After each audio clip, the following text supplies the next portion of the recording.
Alright guys, so for today I'll be showing you how to seal off your staves. So basically, all there is to picking out a stave is you go cut a tree and, cut out the straightest piece you can find with the least amount of limbs. Because these are knots. This will complicate the process of making a bow. And this here is red oak.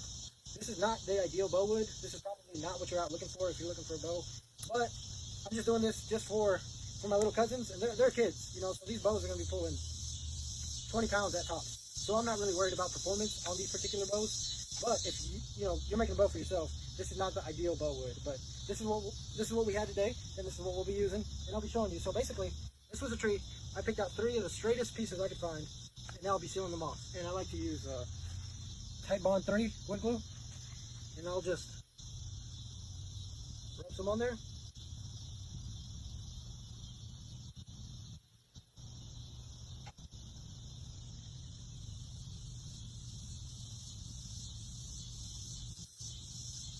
Get it on that real good, real good.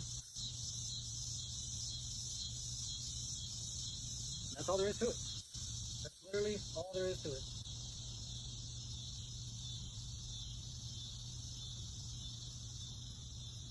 Don't be stingy with the glue, be generous. A lot of glue. And that's all I do. Same thing for here. Just a lot of glue. And I mean, you get the concept. Just for a lot of glue, I do it on this end and I do it on that end. And then I'll let these sit. Depending on what kind of wood you're working with and what you're doing. In this case, since I'm just making some kids' bows, I'll probably just let them sit for a few months until I find some free time to work on them, and then I'll work on them. But ideally, if this is a bow you're making for yourself, you plan on keeping this bow for a long time and passing it down or hunting with it, or a good quality bow, I'd suggest at least a year. Let it sit and for at least a year. If you have an old car that just sits out there in your yard, it's pretty much broke down and nobody ever pays attention to it. My dad's got one of those cars, and that's what I like to do.